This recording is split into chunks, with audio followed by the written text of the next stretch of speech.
Where's the switch? Back in that corner back there? Okay.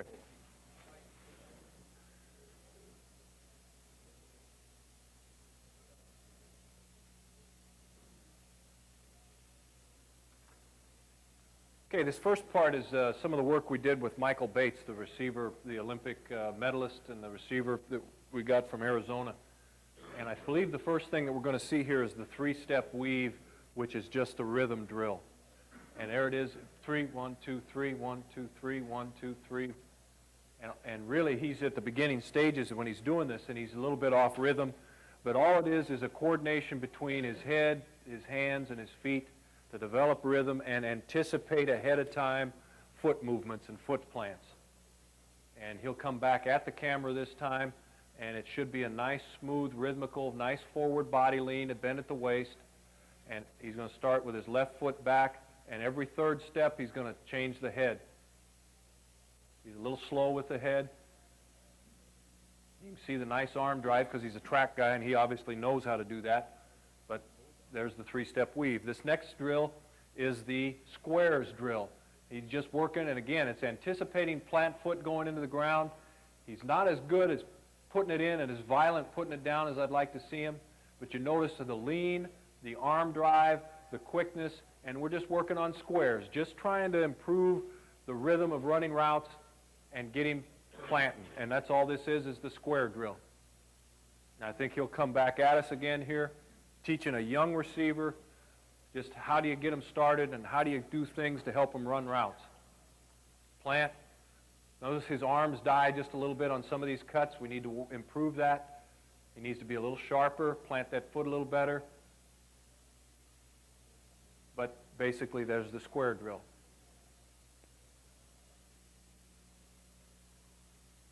Okay, now here I believe we're just working on stance and start, and this is one of his poorest areas because he's never had to make a start from a two-point stance.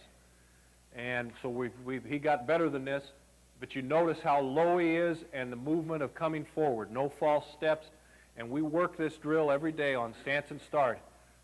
He's a little bit too bound up right in there, but he eventually gets to the point where he's a lot more comfortable. This is just something completely new for him. But you notice his movements are forward. The burst is forward. There's not a lot of false steps. He's pretty good about that. He's just a little bound up in this area right in here initially. And now we're just working on taking some angle releases. Same thing. Work on the stance and start part if you have the time to do it. Angle release straight up the field. Cover two release right there. Some ball catching drills. We'll see a couple of them that we used with him.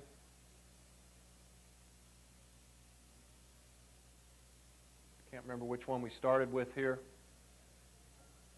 Okay, this was the look over one shoulder when the ball's thrown, catch it over the other. Just looking, and when the ball's thrown, and that was a really poor throw on my part, and he's laughing at me, but the ball's thrown, he's going to look, refocus on it on this side. He's pretty good with the chin, getting his chin to the ball. Chin up to the ball, he's pretty good with it. You can fast forward to maybe the next drill. And the thing is that we did with this, and because we have the time in the off season with him, I showed him this whole tape, and we slowed it down and looked at him. This is the drill of catching the ball coming in over your shoulder, and that last 5 feet, noticing how the chin needs to come to the ball. Boom. Otherwise, you're not going to catch it. That last 5 feet, as the ball closes into you, the chin's got to get to the ball. And we just looked down, watched him do this, and we got it over both shoulders, and there it is coming into him. Catching the extended ball as it goes past your face, your head has to move with it and get to it. A very good training device to just work on every aspect of catching the ball. Okay, we can fast forward a little bit more. Okay, now here's a similar type of thing as we talked about finishing the last few yards of a route. We're just doing this in front of a net.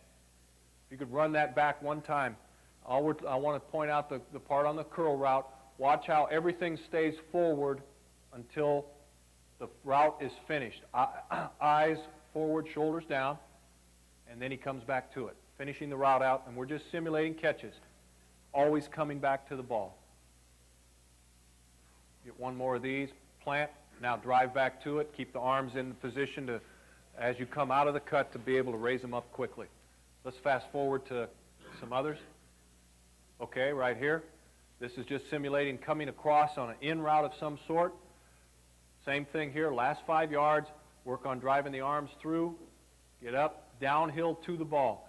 As you notice here, I make him break about 4 to 5 yards where the net and everything is probably on this line right here. But I make him go beyond the net and then come down in front of it to catch the ball, to get in the habit of coming downhill to the ball. And so I've got him going and finishing that route. He's beyond the net, and he's got to come back down to get in front of it. And that just it reinforces the fact of coming downhill to the ball. Let's speed it up again to the next drill. Same thing. We're just catching the ball in front. Okay. Now we're working bump and run releases, and Michael struggles with this early in the first part of this. He doesn't get outside the edge of the frame. We need to be out here and out here, and he's not quite getting all the way out there. Now we filmed him from behind. We needed to be back a little bit farther, but just working on what the defensive back is seeing, the movement. Is there lateral movement? Are you working outside the edge? There he was not. He was just moving his head in place. I want to see him out here or out here.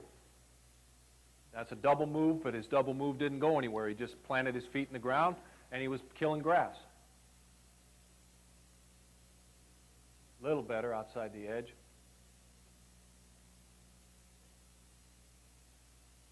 Double move one way or the other. Now I've got him, I'm trying to offset him to make him think of being off the edge and move a little bit more laterally.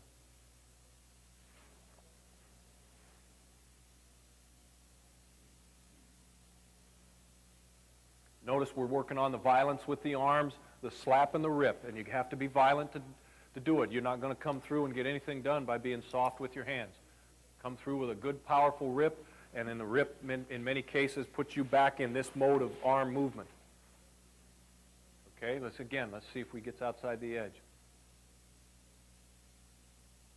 All right, that's good enough with that one. Let's go to the other tape here. Outside the edge, you don't want those arm stick-outs to touch him at all? No, I want him well outside of the frame of that sled, or well outside the body frame of the defender. The body frame of the sled, not particularly the arm. Right, exactly. The eject is on it. What's that? Did he ever do the drill like you wanted him to do the drill? Yes, he got to the point where he did. In fact, it happened after we showed the tape to him. Because when you stand there and you do it, sometimes you don't realize what you're doing or not doing. And after we showed him the tape, he got a lot better at it. In fact, I've got some real one-on-one bump stuff here. The eject is it's on the stop button. Mm-hmm. Just hold it down. See?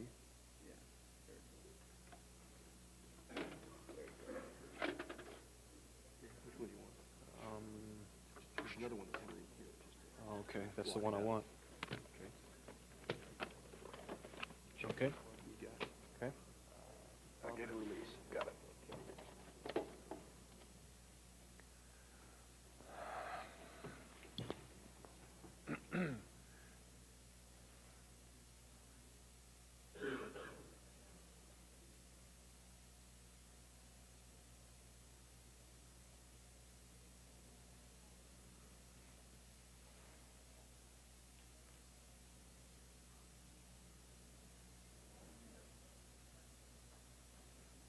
Okay, now again here, this is again bump and run stuff, but looking at it, we want to see if we're getting outside the body frame when we make the movements. Not bad. He's a little bit outside. He gets outside and then back to it, using a double move. Here's Michael again. This is months later in training camp. Rob Thomas is really good about getting outside the body frame. Boom.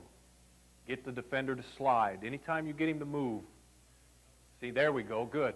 You can run that back. You see how you get, once you get the defender to move, you've got a chance. If you just stand there and dance in place, he's got you. Same with a pass rusher. If a pass rusher just comes straight up into a guy, you get covered. But if you make an offensive lineman move like that, you got a chance of beating him. Same thing. Get outside. There we go. Get him to move. Now you got a chance. Same concept. And it's a reactive thing. You'll notice in many cases, when they start, they don't know which side of the guy they're going to go to. But they're going to make him move, see his reaction, and then take the best chance, best way after that. Good. See, he was going to come back, but then he saw the guy never stepped over.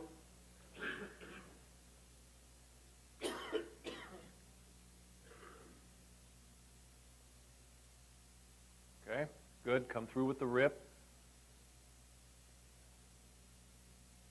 Not bad. And again, all we're working on here is a bump release. This one is not real good, but he's just so quick and powerful that he can get away.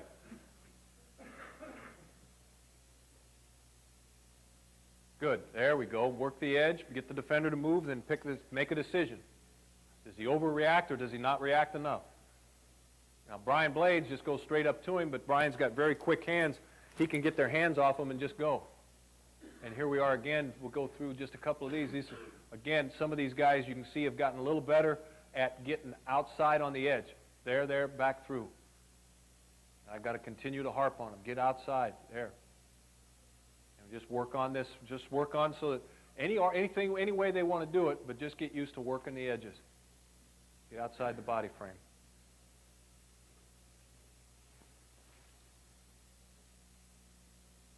Nice and low. Come through with the rip with power and get going. And I always have them bend back. I always want them hugging that thing tight. Don't end up way out here. Get in the habit of getting straight up the field after you make moves. A little better, a little bit of power. That's good. And then doing it from behind, we can really see if they're getting outside. And if you see any blue jersey come outside of there, then we're getting done what we want. There. Good. There, good. Okay, that's good. There's a quick look at some of the bump and run stuff so you can get an idea of what we're talking about outside the edges.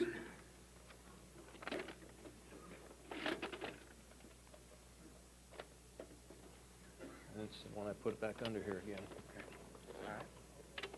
That's that. Mm-hmm.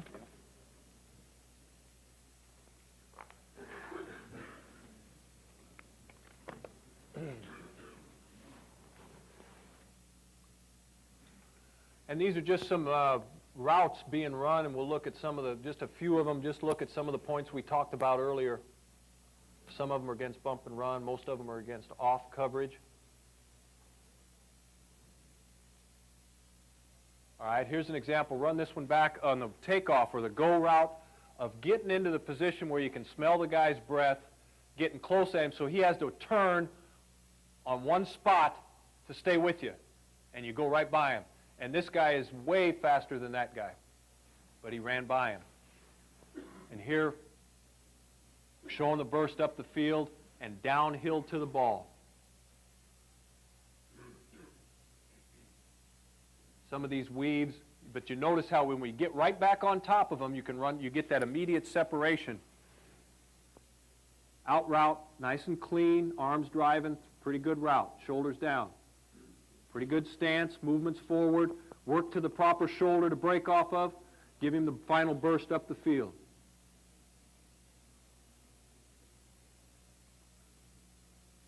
Get close to him. The closer you are with the break point, the better off you are.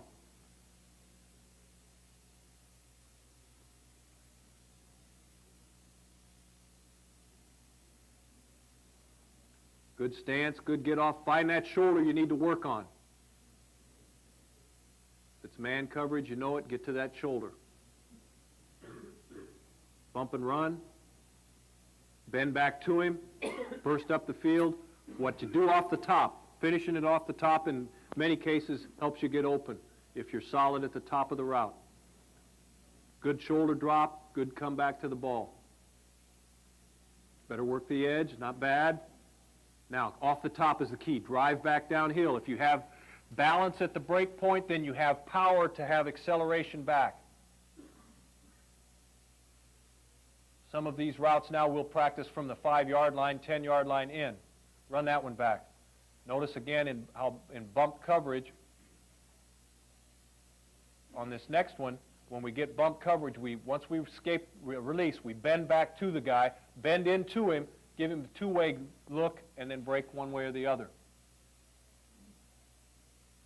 Off the top. If you've got your hands in the proper position and your weight, then you have power when you make your break, and then you can fight back through any tough situations.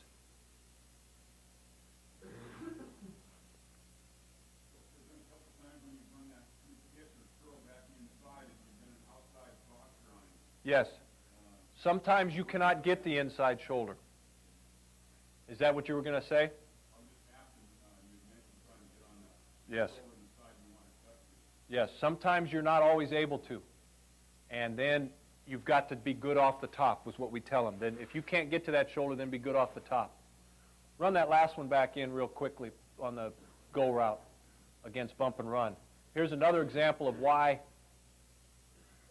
you bend back to the DB. After you beat him, now bend into him. Look at the angle it takes him on, and then we bend back out away from him.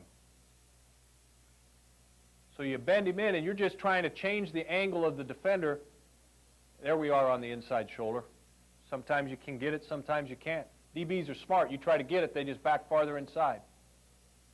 There it is. Bend up. Run that one back. Here's a crossing route where you're going to bend, beat him inside. Now bend him up the field. Bend back to him. Change his angle away from where you're going, and then move away from him.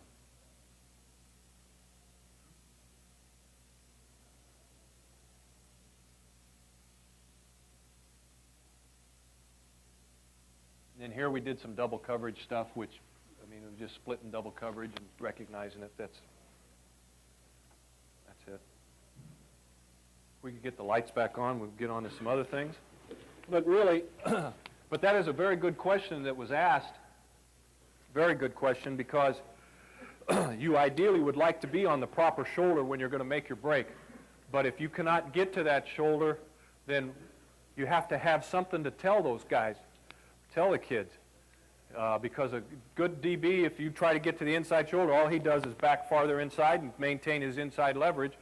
Then what you tell them is, okay, you can't get that shoulder, then burst and try to get his hips turned. And even though I'm trying to break here, I'm trying to get that inside shoulder, I can't get it.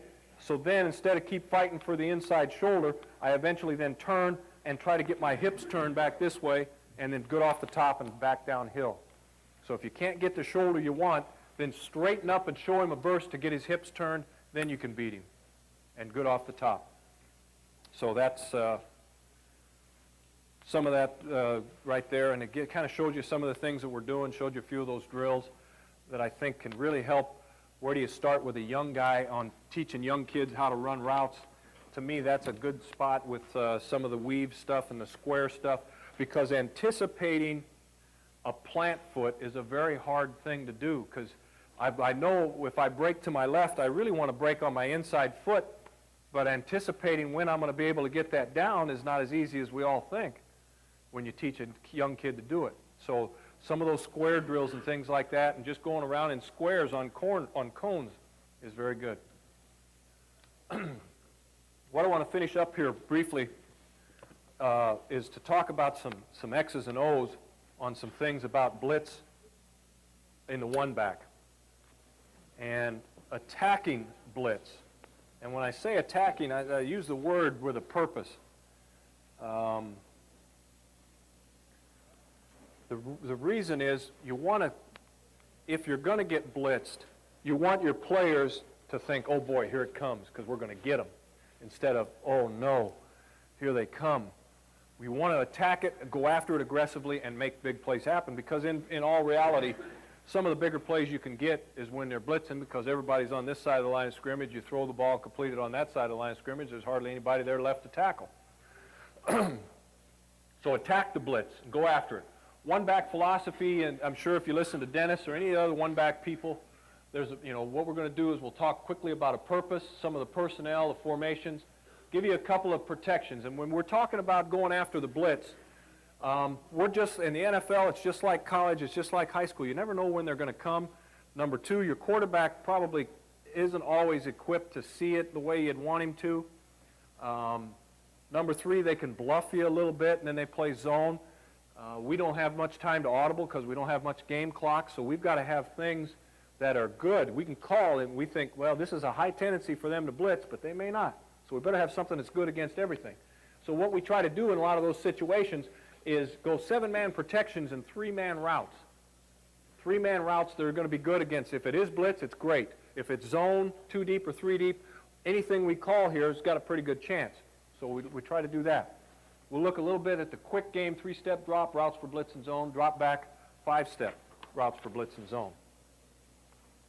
1-back philosophy, and if you listen to Dennis, it's the same thing. Spread the field with formations in motion. Create mismatches, receivers on linebackers or receivers on safeties. In many cases, if a kid was a really good cover guy, then he'd be a corner instead of a safety. Usually you put your safeties back there, guys that are smart, that can react, cover some ground, but don't have to cover a lot man-to-man. So that's a mismatch. Running backs on linebackers. 1 back forces the defense to declare itself. You spread them out. You ask any quarterback that's played a whole bunch, they like being things spread out because it's a lot easier to, you can't disguise blitz nearly as well when you've got an offensive formation spread out. So you spread it out, and you can get them to declare themselves. Most of the time, they'll tell you it's man or zone, okay? What type of zone, and even in many cases, whether they're blitzing. It also empties the box, which we're talking about, the box being the tight end to the other side tackle, how many people are in there to stop us in the run game and whatever. Personnel, to me, and this is my own opinion, the very best way to go a 1-back is to go with 3 receivers, 1 back, and a tight end. Because the tight end, taking the tight end out of the game takes a lot of run game away from you. But when you keep a tight end in the game, 1 back and then 3 wide receivers, there's a lot of 1-back runs you can do with a good tight end in the game if he can block. So instead of going 4 wides, we really like the idea of keeping a tight end, and we do that with the Seahawks. We did that at Miami, and it gives you a lot more threats, run and pass. Formations, D formations, balanced formations. 2 receivers on each side and a back. T formations is an overload. 3 receivers on one side and another receiver, counting the tight end, on the other. D and T. D formations are balanced, 2 on each side. T formation, 3 on one side, 1 on the other. And when we go back to attacking the blitz, it's a mental approach. As you coach it, as we coached it, I've always coached it, you want receivers, quarterbacks to go, oh boy, it's a blitz. We got a chance for a big one, rather than the other way. Oh no, they're blitzing. I'm going to get hit. Play's going to get messed up. Okay, see it, protect it, and attack it. And it goes back to the KISS principle. The blitz package that we had at Miami, that similar in relationship, simple blitz package. Keep it simple. Okay, if we have to audible, we're going to audible to 1 or 2 or 3 things at the most, and we're going to stay with those things all year. Let's execute it. We're going to audible to the same protection all the time so we know how to block it. Not going to audible to a whole bunch of different protections and then go after it. Really hate hot throws. Every coach hates hot throws that has many, at least most coaches that have a passing game hate to throw hot, because too many things can go wrong. Quarterback doesn't see it, he gets hit. Quarterback sees it, but the receiver or back that was supposed to get hot doesn't see it. So the idea is avoid the hot, so we just go 3-man pattern, 7-man protection, and get it off. So be simple with an attack when you attack the blitz. And again, it goes back to fundamentals. Good quarterback fundamentals, good receiver fundamentals, the line, knowing who to block, how to block them. Fundamentally, we're not doing... spend all your time on fundamentals and less time on X's and O's. Keep stuff simple and execute it, and you got a better chance. And then be prepared for blitz and bluff, which is a little bit about what we're going to talk about right now, which means people say they're going to show you a whole bunch of blitz looks and then come out and play zone, or maybe they come. You don't know. Quickly, a quick look at the protections. There's a couple of different ways to go 7-man protections. You just take a 4-3 or a 4-4 or whatever, a balanced defense, an 8-man front of any kind. There's 2 ways of doing it. If we're going to go 3-man patterns, we're going to get these three people out, and we're going to use our tight end to block, and we're going to use our remaining back to block. So how are we going to do it? Well, there's two ways of doing it. I'm sure everybody's aware of it, and there's probably more than two ways, but two basic ways. One would be to put the back weak and put the tight end strong and keep him blocking the man over him, and then man block it, basically. If you went with the back weak, he's going to block that man. We're here. The center and the guard are going to block that stack, and these two people block that stack. And then it's a man deal. We do not account for the safety, and you'd have to side adjust on him in that case.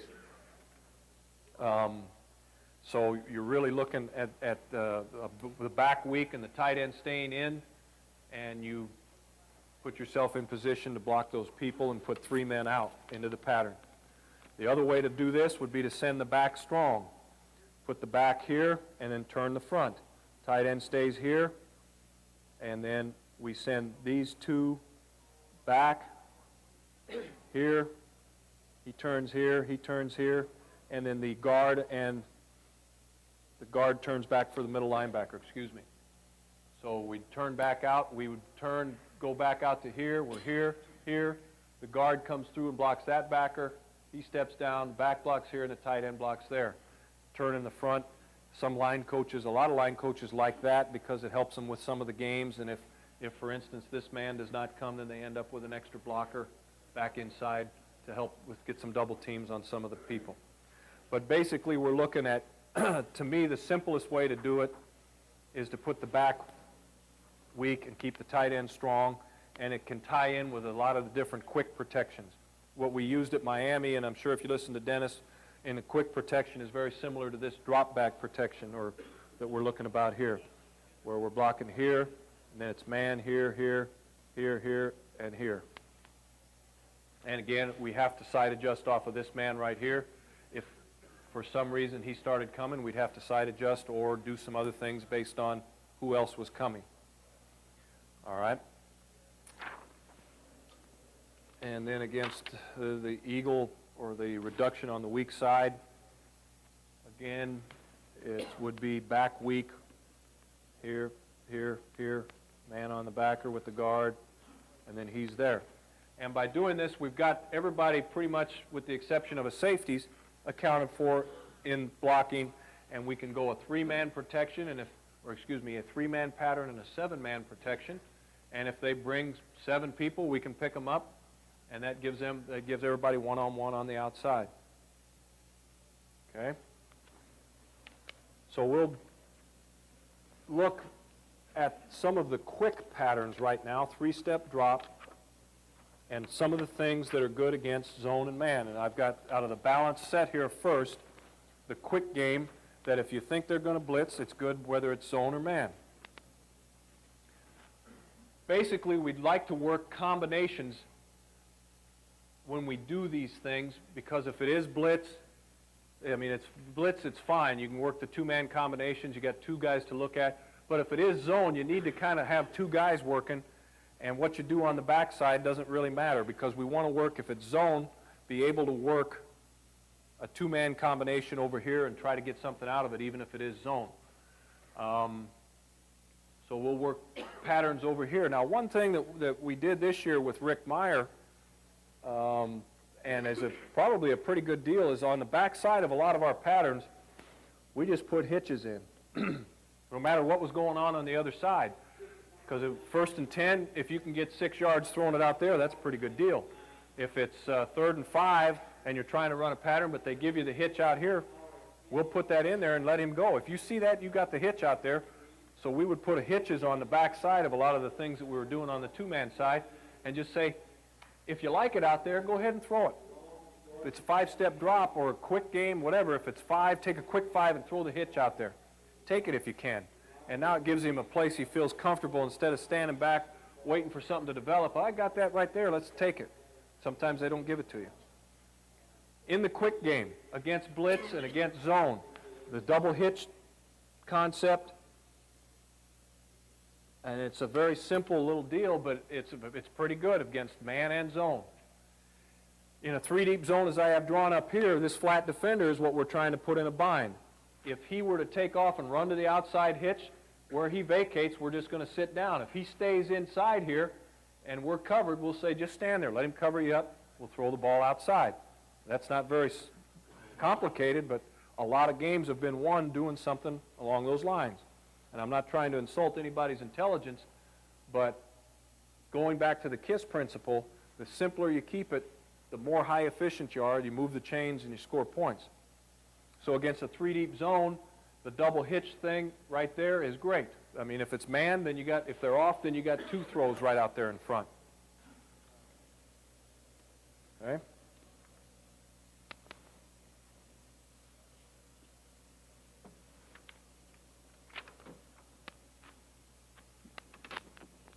Going back to simplicity again, three-deep zone. The thing that everybody has seen is the flat and the slant. 5-yard slant, tell him to come in and gear it down once he passes the flat defender. Come under control and sit in the zone. If it's three-deep zone, then you're going to take the flat defender here in a three-deep zone, make sure you get a couple of yards up the field, and then angle to the sidelines. Make that flat defender play. If he doesn't, throw him the ball, let him catch it and run for 5-10 yards. Run the slant in behind it. I mean, everybody's all seen this stuff before, but it goes back to being simple and executing and giving people things that they know how to do. And if you're not sure whether they're going to blitz you or not, because this is good against blitz. All right, and then the other one that we like to do, and it's not as good against three deep, would be the outside streak and then the out, where you've got to get on the outside shoulder of the flat defender and break away from him up at about 6 yards. This one's a little harder because in many cases the flat defender will want to stay to your outside and play the flat. He's taught, I've got the flat, don't let anything get outside of you. So if he overruns you or at the snap runs outside of you, then you just hook that thing and just hook it down and out and stop, and the quarterback's got to be able to read it. But if you do these things as something that you're doing all the time, you can make them work against any coverage, and you say, well, there's a lot of reads there. If a guy runs, but if you're not doing a whole bunch of other stuff, you know, quarterback in this can communicate this. If that flat defender runs outside or lines up outside of this guy and buzzes to the flat real quickly, then you tell him to just turn out and sit down and be ready to come downhill to the ball, make the catch. Now, if you do that same thing against cover two, this is where the check with me's come in. Or the two-play huddle calls. You want to throw the quick game and be solid. If it's, you know, maximum protection, you're throwing the ball, you're protecting here and here. With these two people going a three-man pattern, you can go check with me on the slant and flat or the out and streak. Now, against cover two, the out and streak is a very good play. This is a protection release out here. When protection release tells him, you go outside regardless of what happens and try to go through his shoulder with contact. And if he takes you into the bench, great, because we're going to throw this thing right there. In a two-deep alignment, more times than not, this defender is going to stay inside or head up, and you're going to be able to break on a 6-yard out away from him and downhill again to not give him the angle. So the slant and the flat or the hitches are very good against three-deep zone. They're also very good against man, blitz. The out and the streak is better against two-deep. It's not real good against three-deep. But it's also very good against blitz. So the bottom line is both of those routes are good. Some are good against two-deep, some are good against three-deep. They're all good against man. So here's where your check with me can come in, or a two-play huddle call. And the way we've done it in the past is that one pattern is blue and one's red. And you can just say, check with me blue or red.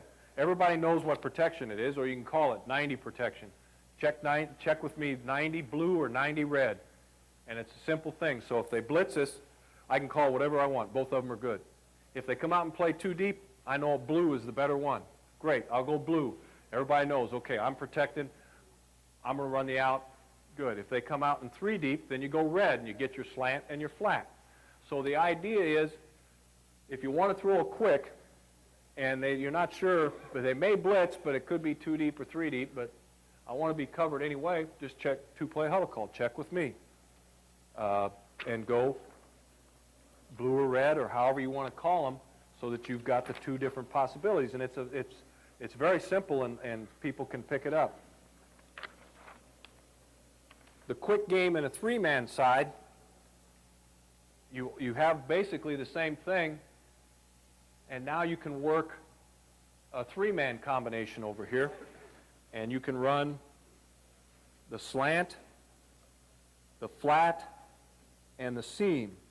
The advantage that the seam gives you now over here is that what you didn't have in the two-man side is you didn't have anybody to hold the inside linebacker. Now you can run this seam up here and just kind of throttle him down and gear him down right in here, go three-step drop and read your slant and your flat off of the strong safety. And basically on the progression, you'd look for the flat route. If you got it, take it. It'd be 1, 2, and then maybe come back here 3 and then run if it's not there. And you didn't have that advantage with somebody holding the inside backer in the two-man side. And again, if it's blitz, now you may tell the quarterback, if it's blitz and it's man, that guy's coming and the free safety's covering him, forget about the other stuff. Let's go over the top and go get the big play. Okay? Streak out. It's the same concept. Now we're getting double protection releases, and we're going to run the route similar to that. Protection release tells him, if you go outside that guy, whatever happens, you go outside of him, protect him, get his hips turned, make him mess with you, you drive up the field and you be ready to come out of it on any angle such as that. Three-step drop game. In most cases, when you teach linebackers drops and all that other stuff, they're taught to drop to 10 yards or 8 yards, whatever the case may be. We're throwing routes here at 5 to 6 yards. They're not ready for it. So in the quick game, they're going, the coach says, okay, drop back to 6 to 10 yards and then sit and look. You're throwing the ball before they get set. It catches them off balance. You're protecting it. You're threatening them and running it here. And if you get blitz on this, you've got a great little short throw, and you've got 2 chances to go by them over the top. And then you would have all streaks, which is, against this, you're pretty much trying to occupy the 2 deep defenders with 3 people, keeping separation. And on the quick game can be a deep game, 3 steps, and put the pressure here and just read it inside out. 1, 2, 3, and if the free safety gets held here, then your second guy down the seam has got a chance if you've got a strong-armed quarterback that can get it in.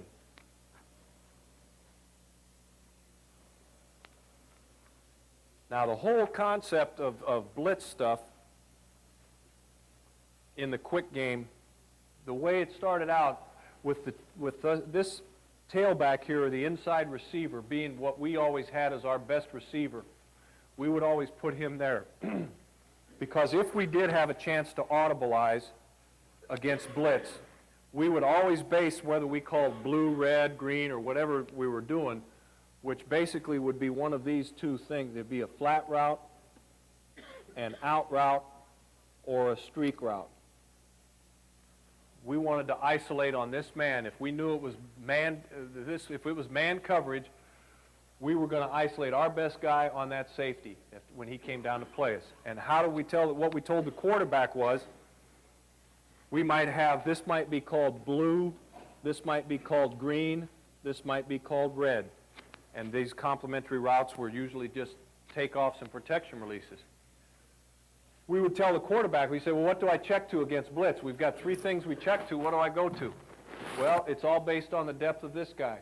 If he's way off at about 8, 9 yards, then you check the flat route, send him to the flat right now, and let him catch the ball and run with it, and make that guy make the tackle if he's way off. So, okay, if he's way off, check red, or whatever the case might be, and then throw him the flat route, let him get it in his hands, make this guy come on an angle and make the tackle. Now, if he's up a little bit tighter, about 6 yards, where he could jump that really quick, then we'd say, okay, check the green, where it's a 6-yard out, and we can push him and then break away from him, threaten him and break away from him. And then if he was up real tight, bumping, then we'd say, check red and go over the top. Blue, green, red. We change the colors every year, so I kind of interchange them somehow. But that would be the blitz audible at the University of Miami. And everybody'd say, boy, you guys do a great job. Oh, it must be some real complicated stuff and this and that. And it's not really. Base it on this guy right here. The farther he is off, get the ball in that guy's hands right now and let him run. Yes? Coach, you get a double eagle look there with the threat of A-gap blitz. How do you handle that? Okay. Those guys coming up, let's get A-gap. All right. Let me show. I got one drawn up here. Got one drawn up here somewhere. You say an 8-man or a... Well, just if you had your tackle split down in the guard and your backer out in the bicep. Similar to that? Threat of, well, yeah, but if you had a threat of two linebackers, 2 linebackers. A-gap, and you've got the tailback or the back going weak all the time. Mm-hmm. You've got 3 inside guys covering. You get a blitz and the beat the A-gap to the strong side. Mm-hmm. That tailback or that back is blocking weak. How do you account for that? Well, in this front, then what happens is that this guy becomes the responsibility of the back. And I didn't get into that because I didn't know how much everybody saw this deal. Now, there's 2 ways to do this.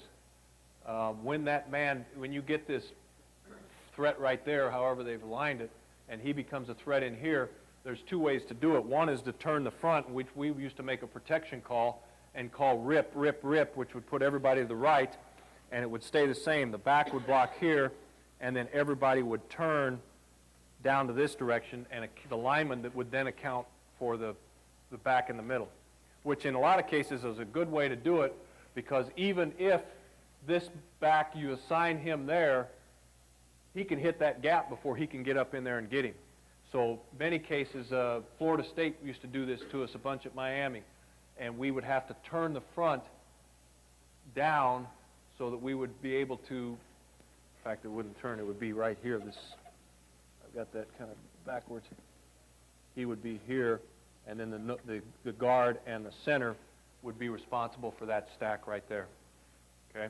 So we'd turn the front back and do it, and in this front, we would quarterback or someone would have to make a bear designation, bear call, rip, and do it that way if we were concerned about it. If they didn't make the call, then the back would be on the middle backer. Okay?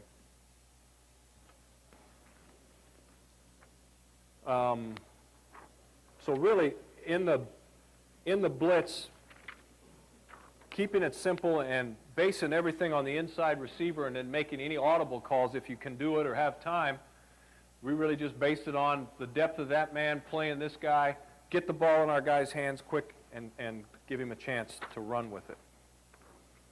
Now in the drop back game, which in a 5-step drop back game against blitz, I think gives you a few more options than some of the quick game stuff. But if you take the 2-man side in a balanced formation and use basically the same thing with the back blocking weak and the tight end staying in, a couple of different things you can do. The out route and the option. But the option, more than not, ends up being a route similar to that. This is good against 3 deep. This is good against 2 deep. It's very good against man. Again, whatever you want to do on the back side, a hitch is great. Maybe he wants to raise up and throw it out there. Maybe that safety's back in here over the tight end. He got that. Put it over there and give the quarterback a chance to take it. There's nothing wrong with punting on 4th down either. It's a hell of a lot better to punt sometimes than to have the quarterback get hit in the back of the head because he's standing back there and against the blitz waiting for a couple people to come open. Throw it if it's 3rd and 10 and you throw it for 6 yards. Well, let's punt. That's all right. I mean, TV announcers get on you for not throwing the ball deep enough, but the opposite of that is the quarterback standing there against blitz, wait, hit, fumble. Now they got the ball in your territory. So you can't be afraid of that either. But anyway, in the 5-step, the protection stays the same. Back's weak, tight end's in, and now we're running just a 12-yard out and a 6 to 8 yard option, and we give him a little bit of depth variance there. Tell him 6 to 8 and work downhill. Read the out first, then the option inside. Okay? It's very simple. If you do it against, it's very good against 2 deep. If you do it against 2 deep, now the out converts to a protection release, and the option is the same thing, 6 to 8 downhill. Now you've really come down to one guy having to get open. You can't really, the fade's not going to be real good against too deep, but he's going to protect it, and this guy's got to win, and he should because he's got that room to the outside to work downhill. And this has been a very effective pass. The out against 3 deep would be 12 yards. The option inside would be 6 to 8. One point on running an option route.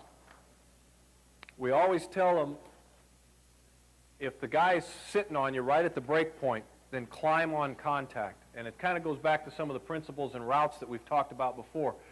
If someone's going to sit on you and you're supposed to run a route at 6, and he's sitting at 6, and he's ready to push you out into where you're going to go and cover you up, climb on him. And what that means is, basically, is he comes to me, and if I sit here and break right in front of him, he's going to push me and then step right into where I'm trying to go and cover me. So we get to the break point. That's why we give him 6 to 8 on some routes, 6 to 9. Get to the break point. He's right there. Climb on it. Take it a little bit deeper, which means now when you climb on contact, I'm going to take you up the field and threaten you deep. Now, which means I'm going to turn my hips. Now I can break away from him because I've got him moving up the field. So climb on contact, threaten deep, make the guy move his hips. Watch the defender and see if you got him. If he's sitting, move his hips. Get him moving up the field. Now, against man, obviously the out and the option are very good. It's just bang, bang.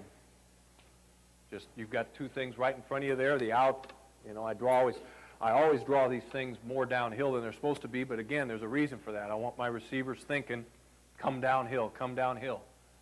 But there's your out and your option there. Probably the best pass that I've ever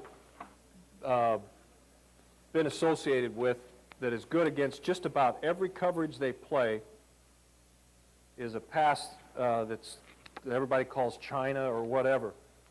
And basically, 6-yard hitch, corner route by an inside receiver, and then whatever you want to do, if you want to have the big play available on the post backside, do that, do the hitch. The great thing about this is the corner route from the inside alignment. This is an easier route to run than a corner route from out there. Number one, you've got more room, so the sideline is not as big a factor in terms of being a defender. The corner route from an inside alignment, you don't have to change a lot of direction to get down inside. You're straight up the field and you can make a good quick post move and go to the corner. This route out here, if you teach it, is a catch-all route. It's a get-open route versus any type of off coverage.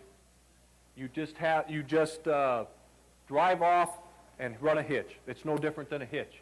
In this coverage right here, cover 3, it's a hitch. You stand and wait for the ball. Don't go anywhere. Just stand there. Now, if the quarterback says he's looking for that corner route, he looks for that and he doesn't throw the hitch, and that corner backs off and plays it, and here comes the flat defender buzzing out to you to cover you. Wait for him to get to you and then cross his face and come inside because he's moving toward you, running out this direction. You wait for him to get right to you, then you step right inside of him 2-3 yards, and the timing on it will work, whereas if the quarterback looks at that corner, he buzzes out to you, you step inside of it, you can catch the ball right in there. And if the quarterback, if you look at it and you teach him, his progression should be throw that hitch anytime you got it. Then you got the corner over the top. If it's a too deep,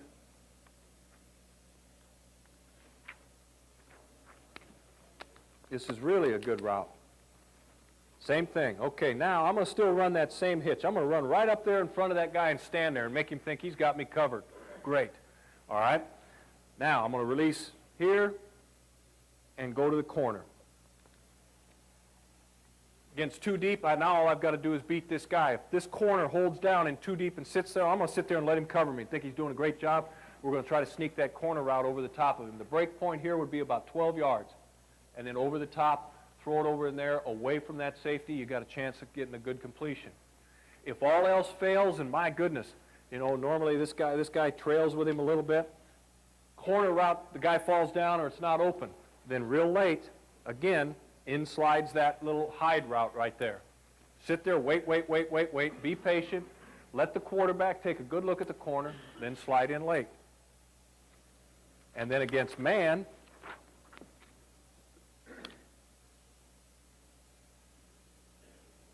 same thing. You've got that. You've got the quick throw, which is great. Get it out of your hand against blitz. Then you've got the post route from an inside position or a corner route from an inside position against a safety. And it's this route right here. And if you want to do something with the back to help yourself, if they don't blitz, then you always check him down inside, and you've got a nice little distribution to hold an extra guy in here, whether it's man or zone, and you've got a quick throw available to you. It's good against cover 2 because you've got a real good chance at the corner in cover 2. You have a real good chance to throw the hitch in 3 deep in man, and you also have a real good chance to throw the corner in man. And this pass is probably a catch-all, and I'll just, because I'm running out of time, I'll show it to you out of a 3-man side real quickly. But it's probably the favorite. I mean, there's so many people running it anymore, but it's the reason for it is it's good against just about every coverage. Okay? Now, if you do it from a 3-man side, this throw becomes a little bit longer, but just sit out there and wait, or tighten your splits down. You want to tell him against 3 deep zone if he can inside release and then run the corner. That will help him in 3 deep zone because it will make the flat defender will almost he can't help himself. He's going to want to step inside and jam you, which pulls him off of that hitch, helps you out there, and then you just take this man and run him through the seam. So really, if you call it in 3 deep zone, you still got that hitch throw out there. And that's not bad. If you get a 2 deep to a 3-man side, which very few people do, but some do, you got that. Now you take an outside release and run to that flag, and then you run him through the seam to put pressure on this safety so he's got 2 people coming at him. He can't overplay the corner route. And so the same thing goes. If these guys get the ball late and the quarterback's just getting ready to bail out, this guy slides in. All these people will have fallen off underneath. And then against man, it's a great route because if you want to get it out of your hand, you can throw the hitch. You want to hold it, take a look at the corner. And if you want to take a chance and beat that guy over the top, you've got 3 people going deep with the chance for the big play. And like I said, I really think in your progression with the quarterback, start here and let him get it out of his hand. Take that 6-7 yard route. But if it's 3rd and 14 or something like that, if you get in those situations, then yeah, maybe tell him to skip that part of the progression and look for that corner and try to get it. And then if it's not there, then come back again late to that little hide sitting down underneath. Okay, I appreciate it. I thank you. Went through some of this a little bit quick at the end here. If there's anybody that has any questions, I'd love to answer them after we get done here, maybe out in the back or something. Thank you very much, and good luck to you all.